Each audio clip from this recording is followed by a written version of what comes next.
Om Sahana Vavatu Sahano Bhunaktu Sahaviryam Karavavahai Tejasvinavadhitamastu ma vidvishavahai.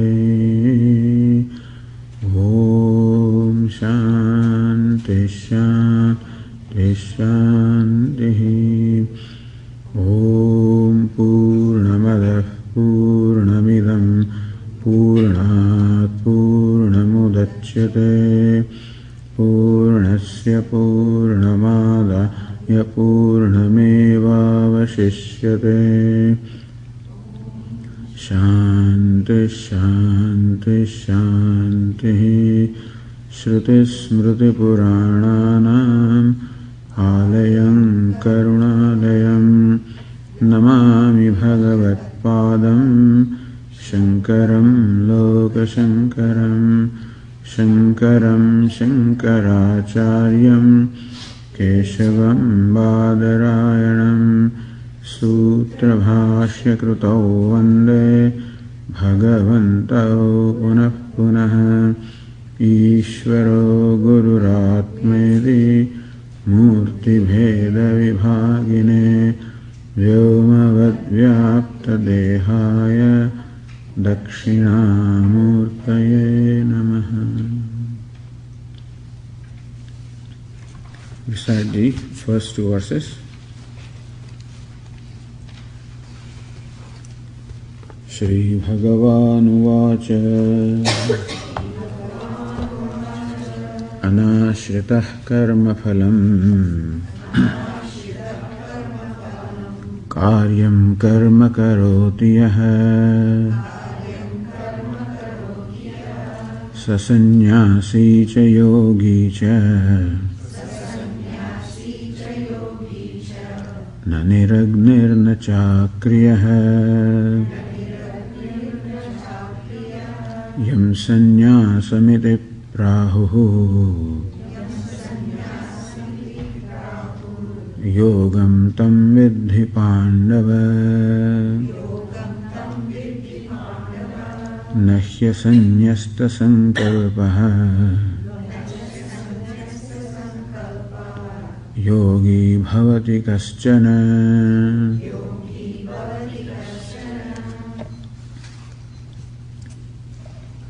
Yam sanyasamidhi prahuhu yogam tam vidhi Pandava.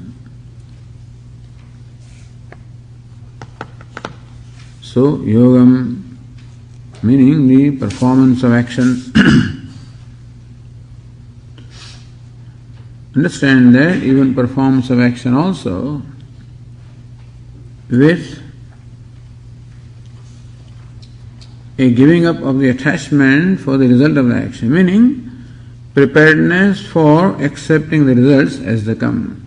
What is meant by giving up attachment to the results of an action is not that we perform action without any plan, not that we perform action without any purpose in mind, but that whatever outcome comes, we are willing to accept gracefully without branding ourselves success or failure, and even without branding the outcome also as success or failure.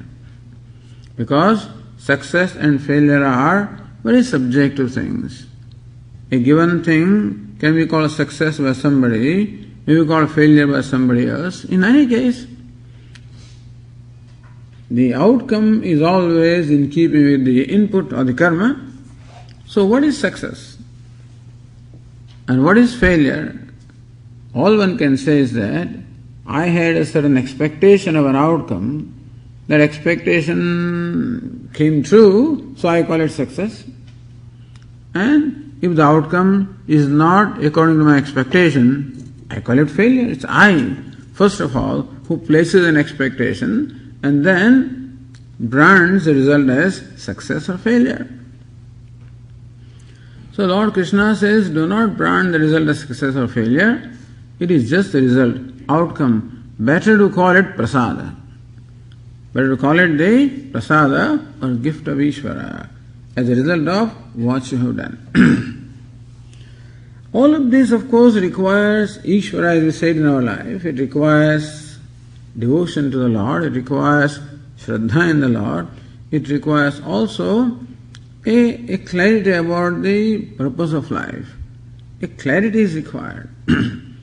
So Karma Yoga is possible, meaning performing action in the attitude of yoga is possible only for a person who looks upon spiritual growth as the main purpose of life, as the main process of life. And for that purpose, for that person who is seeking spiritual growth from whatever happens, there is no disappointment because everything will result, everything will bring about a spiritual growth. Whether an effort brings about some material compensation or not, we cannot be sure. But by proper attitude, it certainly brings about a spiritual growth in as much as I am willing to accept the outcome as it comes without reacting, without identifying with it, without branding myself as success or failure, without even branding the result also, accept it as it comes.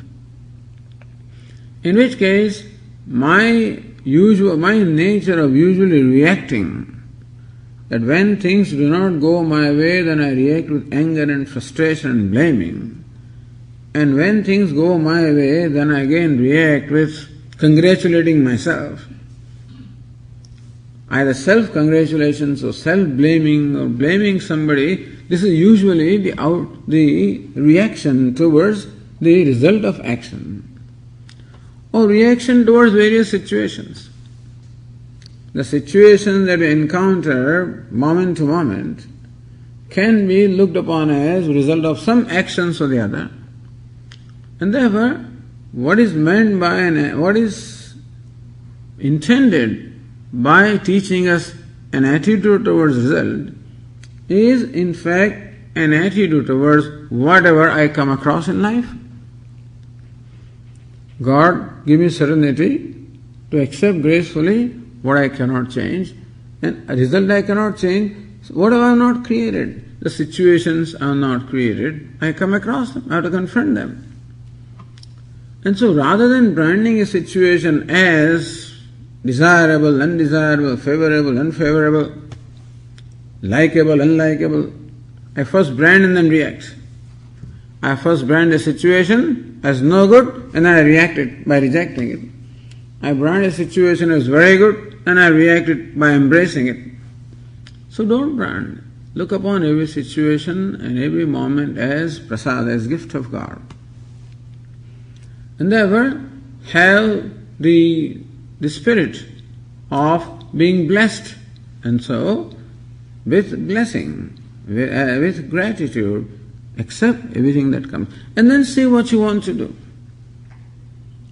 What do we mean by accepting a situation gracefully does not mean that we do not respond to the situation. We do not react to the situation. Reacting is one thing, responding is another thing. So Swamiji distinguished between action and reaction. So whenever I act out of anger or frustration or jealousy or whatever, it is a reaction. Whenever I act out of a balance of mind, out of deliberation, then it would be an action. In short, what Lord Krishna teaches is that let our free will be available to us and helpful to us in every situation. Whenever we react to a situation, then it is not our free will that acts, it is our impulse that acts. And therefore, always keep the impulse under control. Try for that. Keep the impulse of anger or frustration or rejection under check. And remind yourself, this is prasada, prasada, prasada. Don't reject it. Don't be angry. Don't unnecessarily congratulate. Don't be proud also. But accept it as created, given to you by God. And therefore it is prasada. And act, not react. We have to act in every situation every situation calls for a certain response which we have to provide. Whenever the response is provided with a mind which enjoys a balance, it is going to be a mature response. Whereas when you provide a response with a mind which is angry or frustrated, then it's going to be an immature response.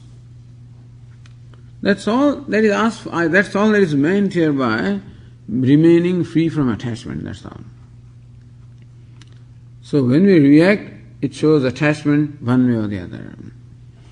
Thus this whole attitude towards life, and this is required to be done in our day-to-day life for our own mental health, really.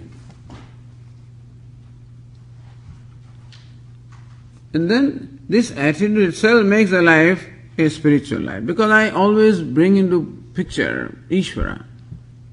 That helps. That Ishvara has done it, and therefore it must be in infinite wisdom this is created. There must be some purpose. So let me not reject it right away. Let me wait and see what the purpose is. Maybe it's not clear to me right now. Maybe it may unfold itself later on. Therefore, let me have an open mind. So having an open mind towards everything.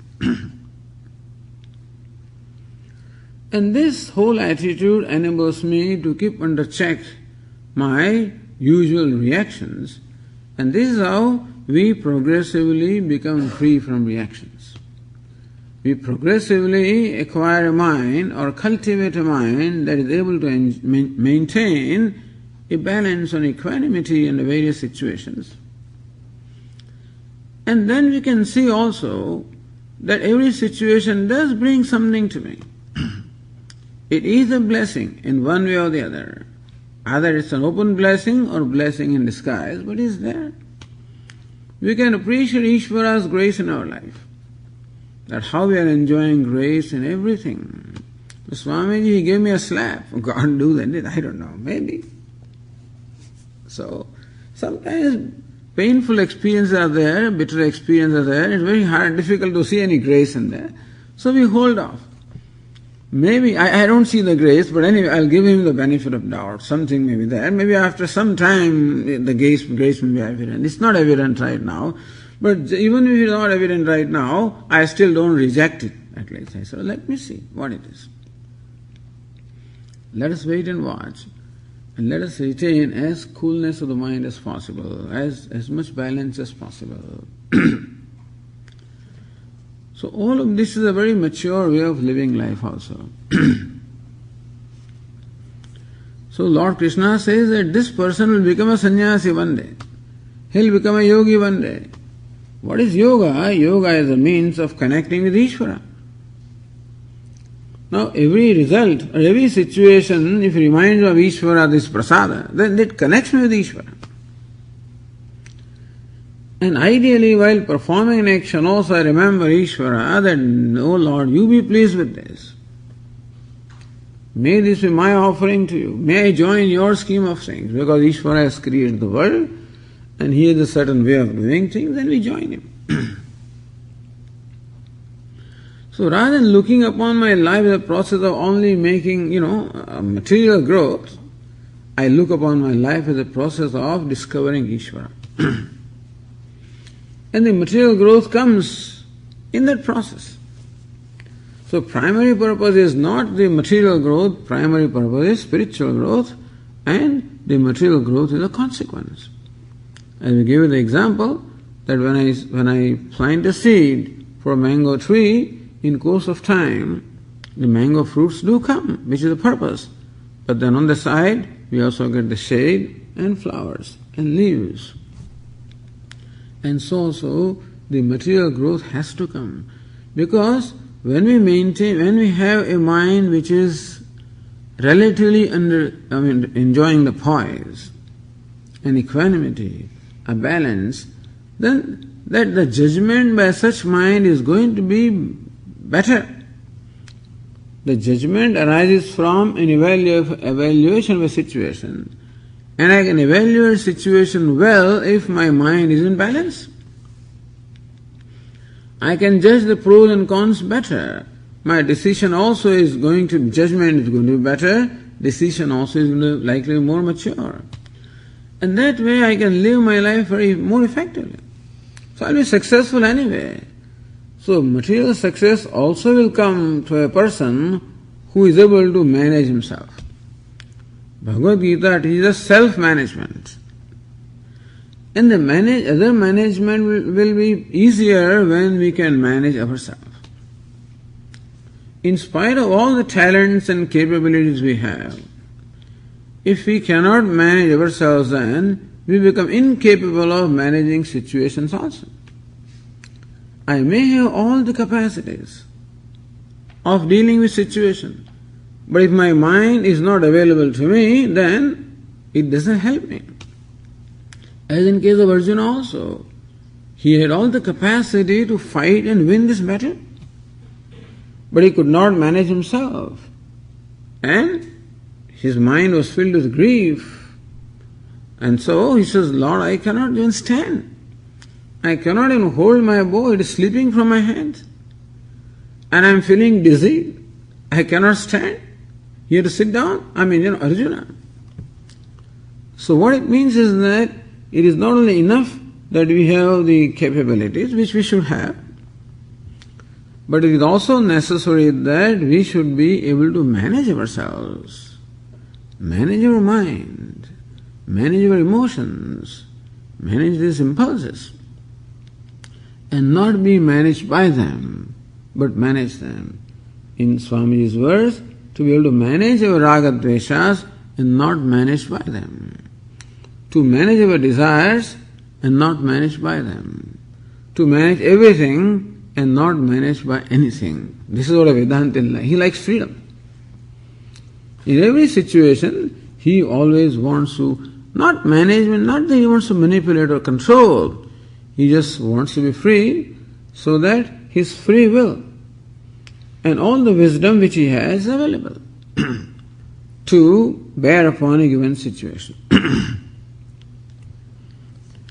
And when this karma yoga is the devotee, then while performing action also is pleased, happy to be able to offer his action to the Lord, and whatever result comes also is pleased to accept it as a prasad of the Lord. In that case, the action as well as the result, both of them become the means of connecting him with the Lord. So yoga is that which connects me with Ishvara. Thus, when karma becomes a means of connecting me with Ishvara, it becomes karma yoga. So he progressively becomes connected to Ishvara, meaning that he recognizes the grace. He recognizes Ishvara's presence.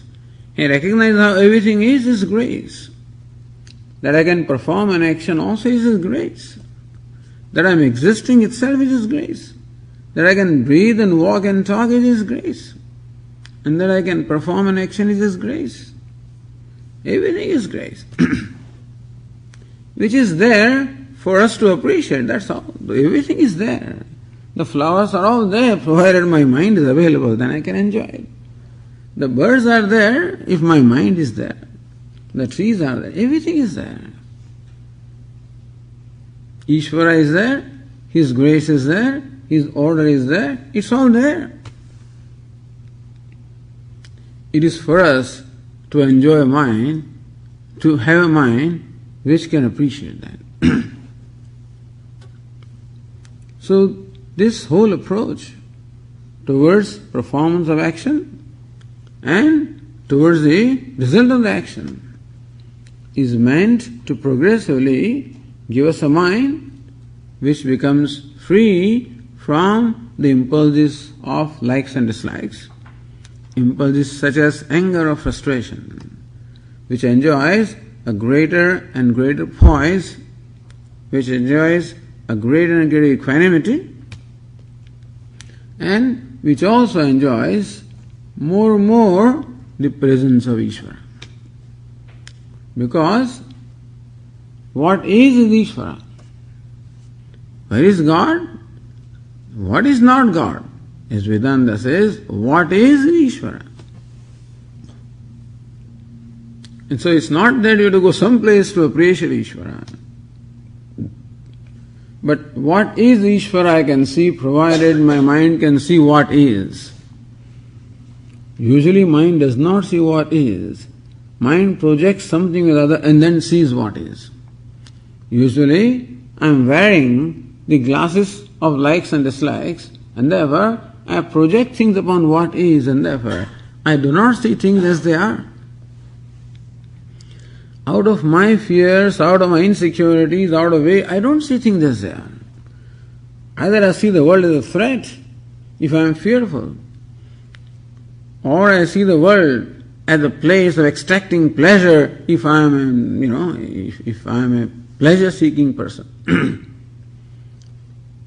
So, idea is to slowly enjoy a mind which is in the present, which is able to appreciate things as they are.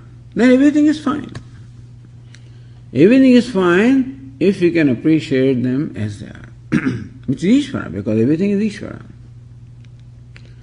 So ultimately, Karma Yogi, understand, Karma Yogi is a person who is living his day-to-day life, a householder, performing his or her duties.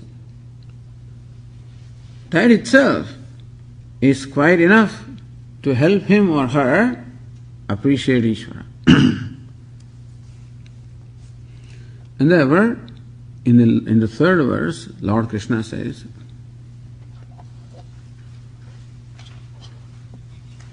Arurukshor muner yogam karma karanam uchyate yogarudhasya tasyaiva shamah karanam uchyate.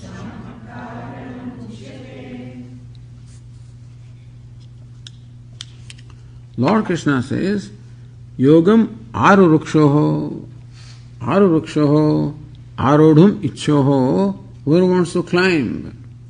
Yogam, one wants to climb yoga. So, what is yoga? Yoga means the control over the mind. Let us say, yoga here means the meditative mind or contemplative mind. One who wants to attain a meditative mind, one who wants to attain a contemplative mind.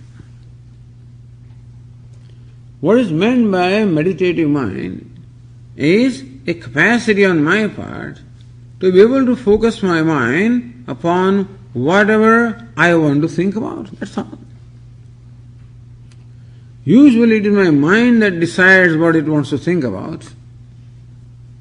Even if I want my mind to think about something, the mind itself is its own mind, and therefore it decides what it wants to think about. Meaning usually my mind is not in my control. With that kind of a mind, it is difficult for us to meditate or contemplate. Because meditation necessarily requires me to be able to focus attention on something for a period of time. So we require a steadiness of the mind. We require a capacity of being able to focus upon something for a period of time. And that capacity is called yoga rudhatvam. Climbing the horse of yoga. Meaning, to be able to apply my mind for contemplation or meditation. So Lord Krishna says that this capacity is not something that happens right away. It is possible that some people are born with this capacity from a very young age on account of the work that they may have done in the past. But usually everyone requires to work.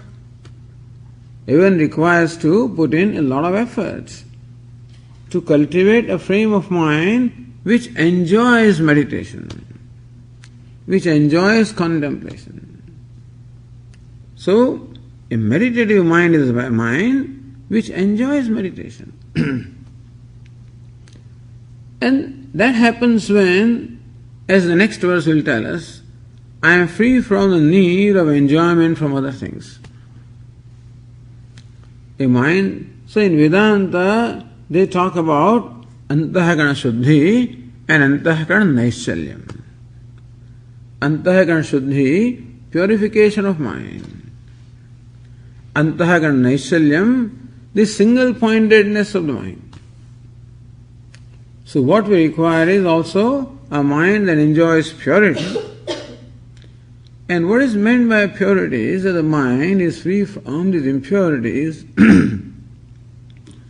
these various impulses such as anger or greed or lust or jealousy, which when they arise in my mind, they disturb my mind.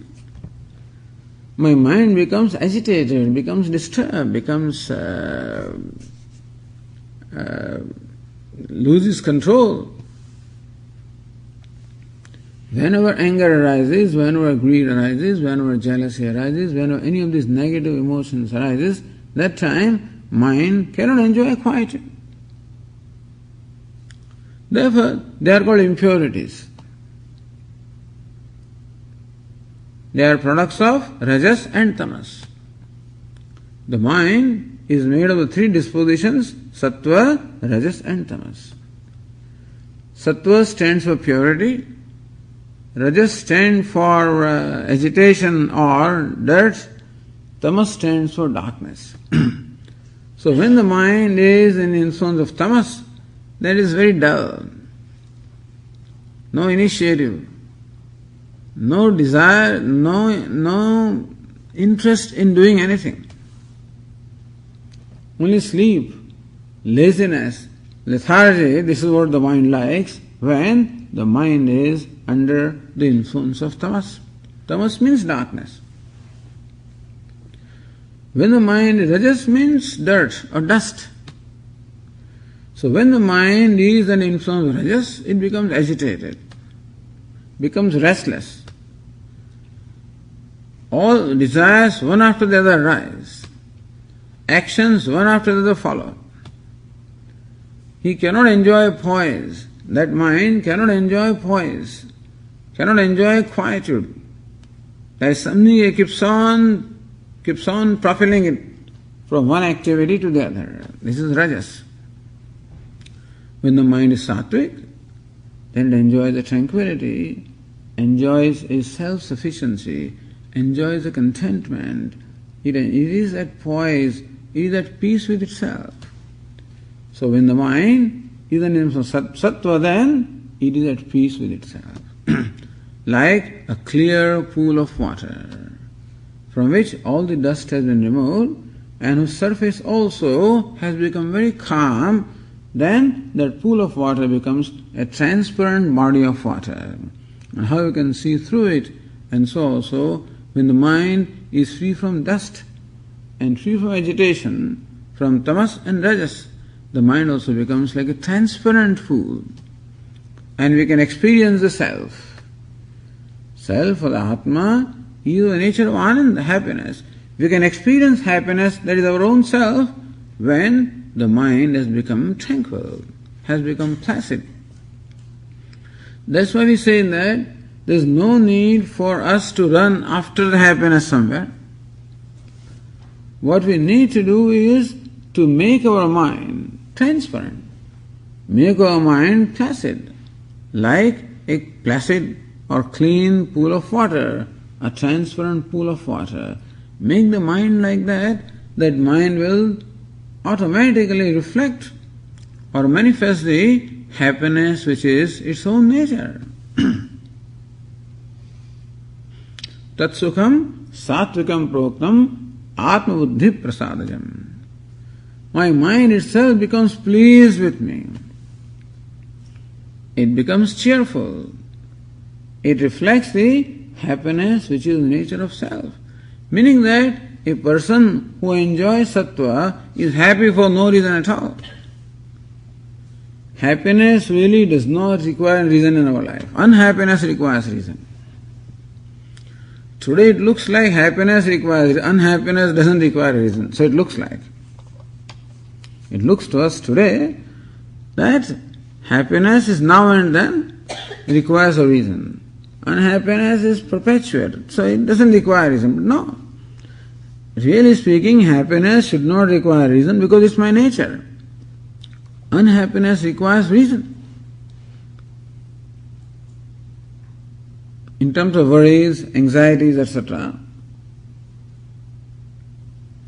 So all we need to do is remove those reasons which are extraneous. And happiness is something that is spontaneous, something that is natural. So we've been saying that happiness being our nature, all we need to do is to remove rajas and tamas.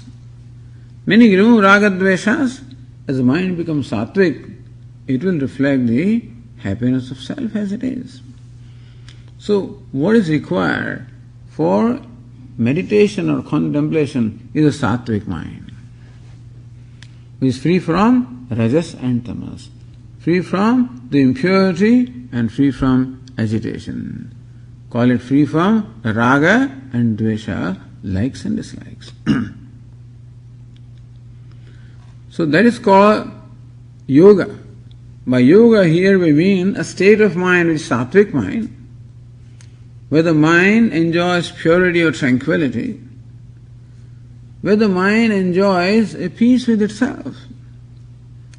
And when there is peace with myself, then the mind remains steady, remains with me, has no reason to run away from me.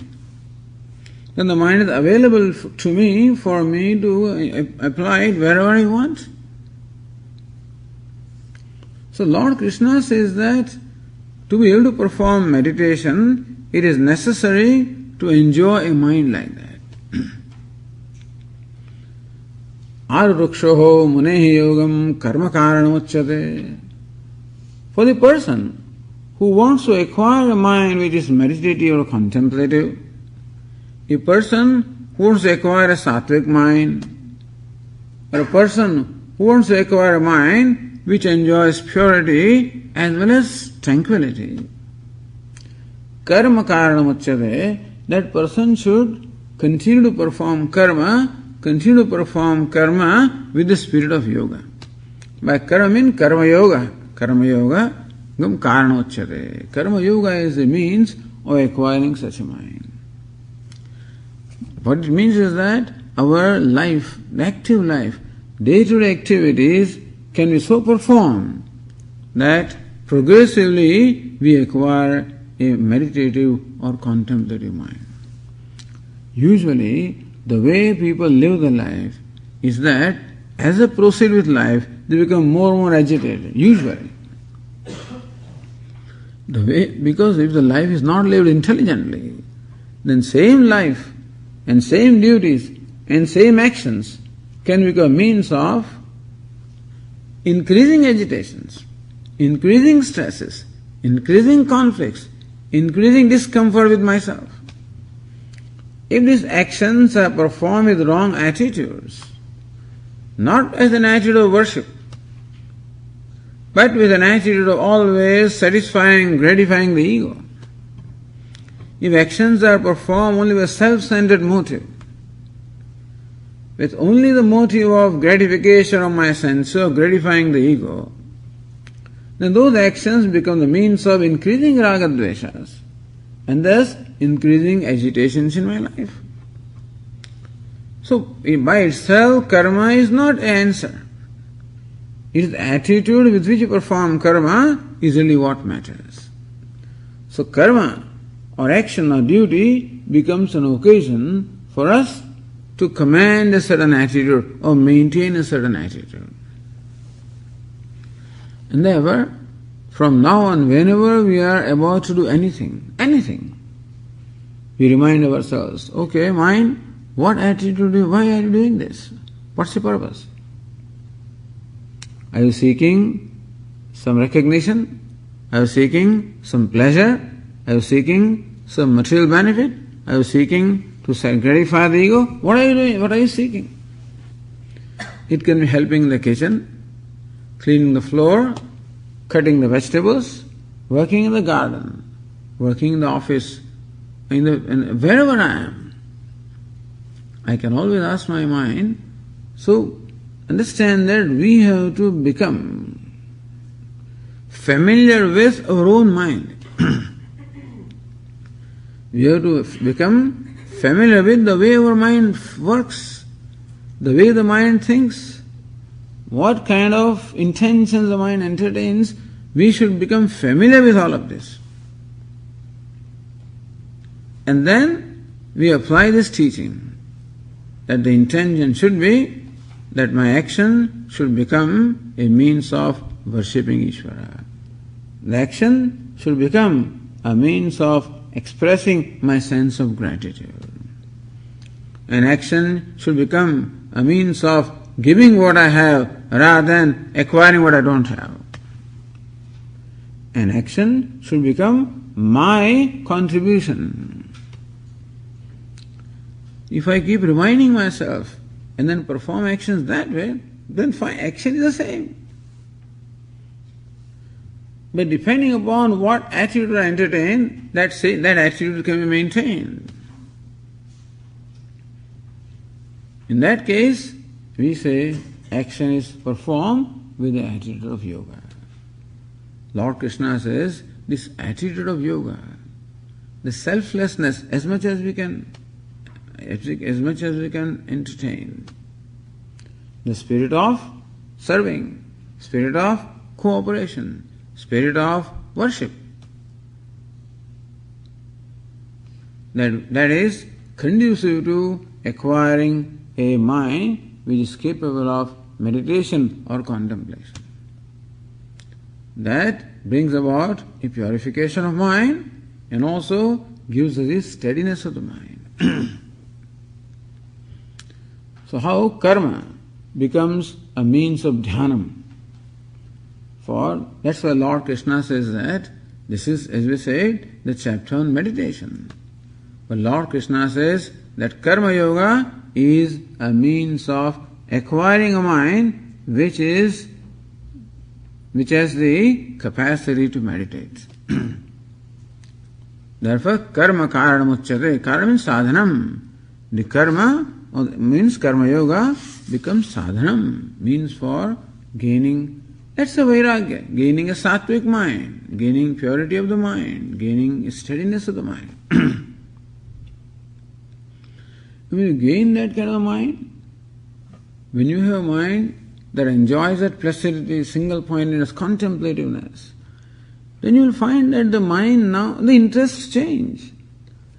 As the disposition of mind changes, the interests of the mind automatically change. Now people complain to me, Swamiji, when we go with the friends and you just don't like every time they talk of saris and ornaments and stuff like that. You're not interested. I'm sure there was a time a few years ago when we were also doing the same thing and enjoying those talks.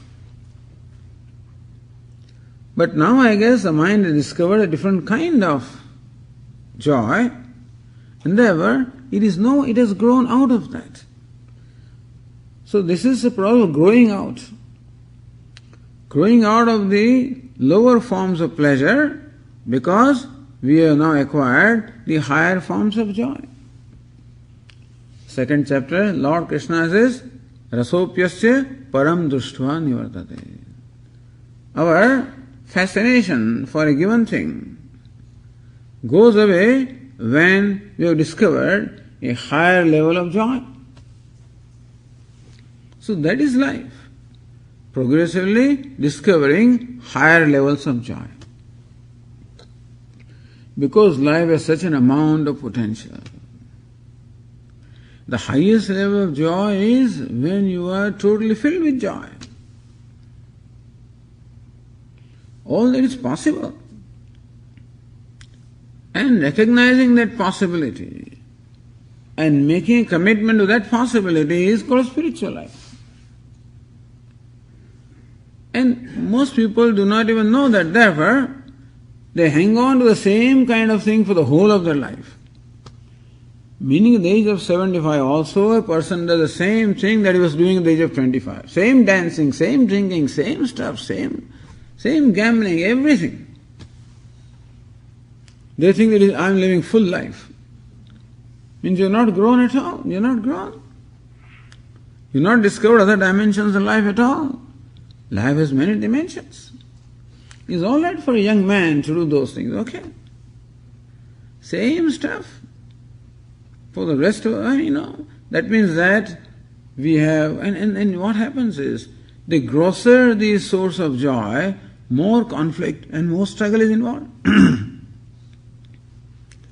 And as we said yesterday, we were talking to these youngsters.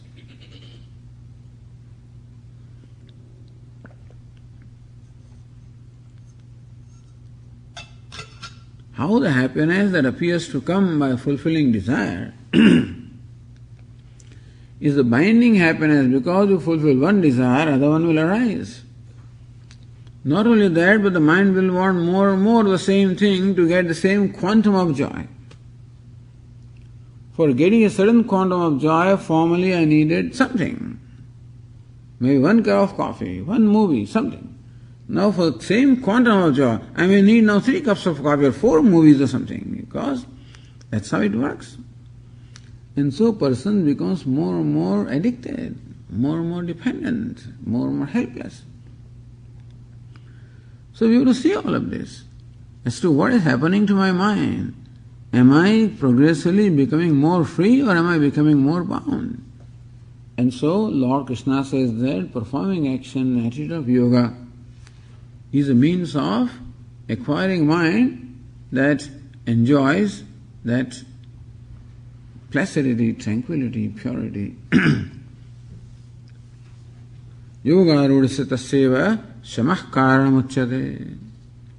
Once you become yogarudha, when now you gain the capacity to contemplate, gain capacity to meditate, meaning that now you gain capacity to be able to enjoy your own self.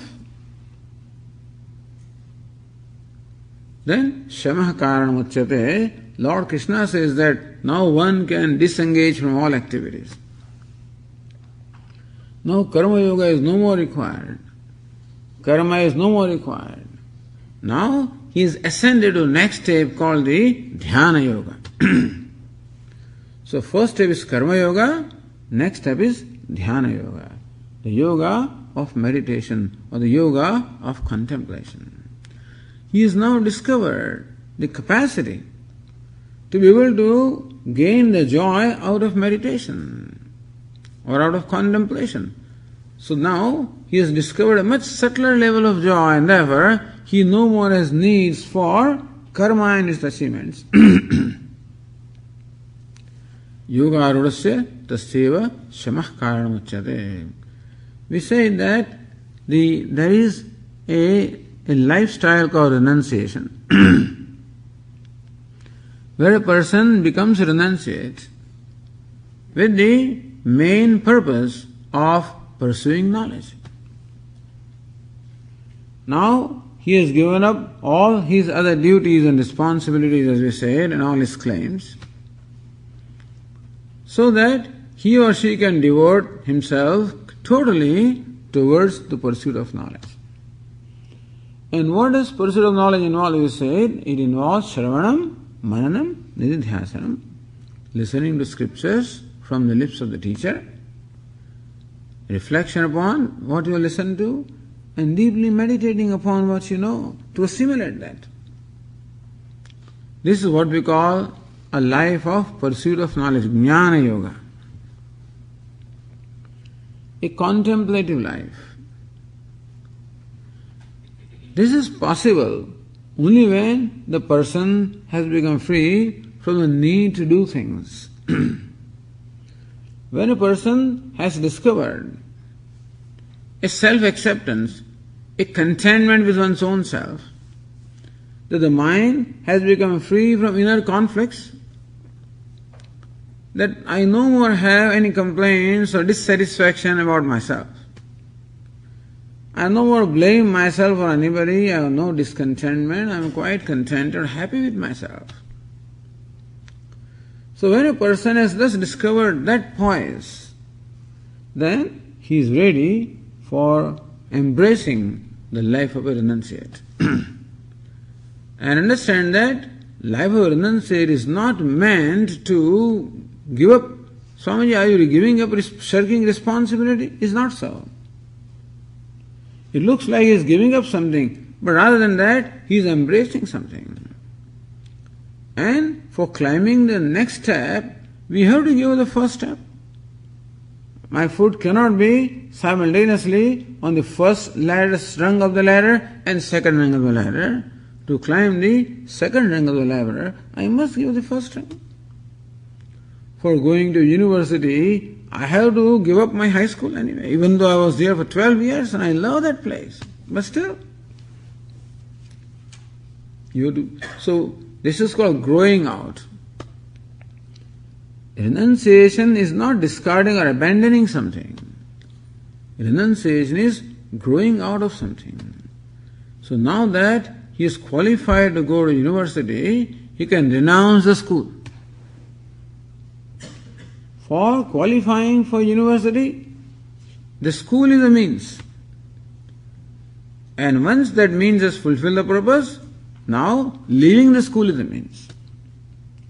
So also, for qualifying for a life of meditation or contemplation or pursuit of knowledge, Karma Yoga is a means, and having acquired that state of mind, now one has to give up the karma and take up another means, which is what we call the Dhyana Yoga. So this is how the life of sannyasa or renunciation comes in. That renunciation also has a place. It also, people ask this question often, Swamiji, does one have to become a renunciate? We always say, no, not necessary. Because people who are asking are never going to be able to do it anyway. And so what's the use of saying that yes, we must become? But the answer is that at least in spirit one should become renunciate. Because that is what is meant, what is required. A mind that is capable of meditation, a mind that is capable of contemplation, a mind that is available for thinking about Ishvara, about self, about the reality of the world. Kuna bandha, kathamesha agataha. What's the nature of bondage? Where did it come from? Why does it continue to be there? What's the nature of the self? What is this non-self? How to discriminate between the two? These questions arise, and now mind is preoccupied with exploring the answer to these questions. So far, how to make $1 million? That was other kind of questions were there, which is okay. At that time, they were also all right. And then mind was busy exploring means of fulfilling those kind of things. Now their mind has become sattvic, its needs have changed, its questions have, everything has changed. So Lord, this is the second stage. Thus, from the life of Grihastha the life of a renunciate. That's how the four stages of life are there. The Brahmacharya, Grihastha, Vanaprastha, Sannyasa. Vanaprastha etc. is no more there, so Grihastha and Sannyasa. Basically now the four stages of life are reduced to two, practically speaking. Because students also don't leave home, they also stay at home only these days. Formerly they were going away to Gurukulam, so there was a stage of life called Brahmacharya. That was good also, because there's no distraction. The only thing the students had to do was to study. Because where they were living with the teachers, with other students also, there were no distractions. Right now there are so many distractions with the children, so many distractions are there, that studying also becomes difficult. But anyway, that is how it was those days. And then person came home, entered the life of householder, lived a mature life, was ready for retirement, went to forest, gave away all the management, everything was given to his son. He walked away. And finally, he became a renunciate. This was an ideal thing. So whenever you read the stories in Puranas about the kings, they always go away to forest, When he grew old, he gave the kingdom to his son, went to forest. So this was, we also see the pictures of the sages always meditating all the time, performing penance. It was all Satya Yuga, I guess, and these things were very prevalent. But whether or not we become sannyasi in form, the idea is that the sannyasi in the spirit is definitely necessary, because as we said, happiness is there only when there is sannyasa, renunciation. Happiness is only in renunciation. We are happy when we are fast asleep, when we are greatest renunciates. Because in the deep sleep state, I have given up the identification with everything. He comes home from a party, 11 o'clock, it's quite late. He has put on all his suit and boot and this, then he comes, and then she has put on all kinds of saris and ornaments, very heavy. So as soon as you come home, first thing you do is to discard those things. A very light little cloth, to go to sleep. So first attachment is given up, renunciation. Then slowly I give up identification with my body. Then slowly give identification of the mind also. That is when I can fall asleep. If I cannot, the falling asleep becomes difficult when we cannot renounce easily. Sometimes the mind keeps on bothering me, then the sleep does not come because some renunciation has not happened. I'm holding on to something. But we just let go of everything. In the deep sleep state, we are all great renunciates. Because no attachment or identification, no attachment to anything. Family and everything is there where it is. No attachments. Not even to my body, not even to my mind, not even to my ego. In the deep sleep state, there is no ego also. I'm a complete renunciate. So the experience of deep sleep also shows that happiness is in renunciation. At any moment when I am happy, also at that time I renunciate. Sometimes you become so happy that you forget everything. Is it not so? Forget everything. Forget where I am momentarily. That means renunciation of all time, place and everything is there. And again it all comes back and again I fall, I find myself as before. I work hard to become a renunciate. For that I need movies and I need all kinds of things to become a renunciate really. When you are listening to your favorite music, you want to become a renunciate. You want to forget the world. You want to forget things. You want to get absorbed. You can enjoy the music if you get absorbed in it. Enjoy anything when you get absorbed in it. You want to get absorbed so that you can be free from everything else. And so we do not know the way to become renunciate. Therefore, we take the help of all these various things to become renunciates. So Lord Krishna says, live a life of karma yoga.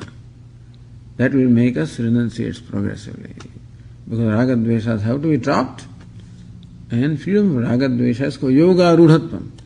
Yoga rudhatvam meaning the stage of ascending yoga or the capacity to be able to focus my mind in meditation or contemplation, which is when the mind is free from likes and dislikes. In Vedanta they call it vairagya. The mind enjoys vairagya or dispassion. And when that has happened, then Lord Krishna says, yoga rudha tasya, for the same person who has now become yoga rudha or gained the capacity of yoga, shamaha, the renunciation of action is the karanam, is the means. For what he has to do further now? What he has to do further is now contemplate upon the self, for that renunciation of action is the means. Okay, we'll continue. Om Purnamadah Purnamidam Purnat Purnamudachyate Purnasya Purnamadaya Purnameva Vashishyate. Om Shanti Shanti Shanti. Shankaram Shankaracharyam Keshavam Vadarayanam Sutra Bhashya Krutau Vande Bhagavantau Punah Punah Ishvaro Gururatmedi Murti Bheda Vibhagine Vadvyapta Dehaya Dakshinamurtaye Namaha. Om Shanti Shanti Shanti. Hari Om. Shri Gurubhyo